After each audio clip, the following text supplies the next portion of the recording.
Okay, so you draw well on paper, but for some reason, your digital art looks weird. Okay, well in this video we're gonna remedy that with 5 digital art tips. Number 1, have you ever struggled with chicken lines or whatever they're called? The key to that is to make confident strokes. So the best thing about digital art is that unlike in real life, you can zoom in or zoom out. If you want to make those long confident lines, you only need to zoom out and just skirt.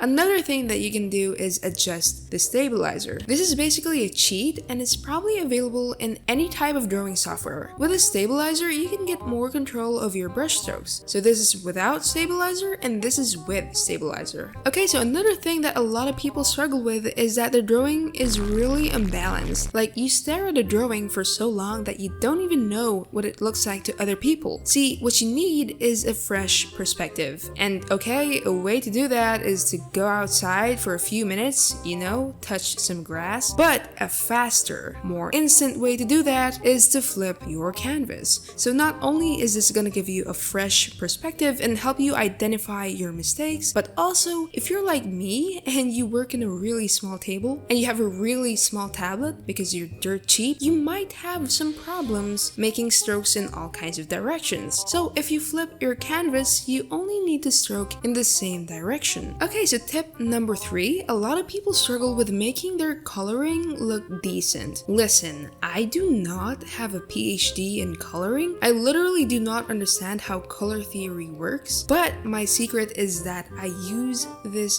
thing right here. And I can assure you that this is available in every drawing software. But basically, in order to make your coloring more interesting, you need to move the hue wheel. So for example, you have this blob of color right here. You only need to go down just a little bit and select a slightly darker color. Do that a couple more times and you've made yourself a color palette. How about that? Compare this to when you're only using the square. Disgusting. Okay, so if you really don't know anything about coloring at all, you can also use blend modes. There's a lot of layers available like multiply, screen, overlay. So if for example you want to color faster, this is a great hack. Simply create another layer, set it to multiply, and then select any kind of color and just slap it on. Bam! Blend modes are also really useful if you want to slap on some textures. Just simply set it to your favorite blend mode and lower the opacity. And as always, just don't overdo it. Alright, so the last tip is to use clipping masks. So if you're afraid of commitment like me, you may not want to color in directly on the base color.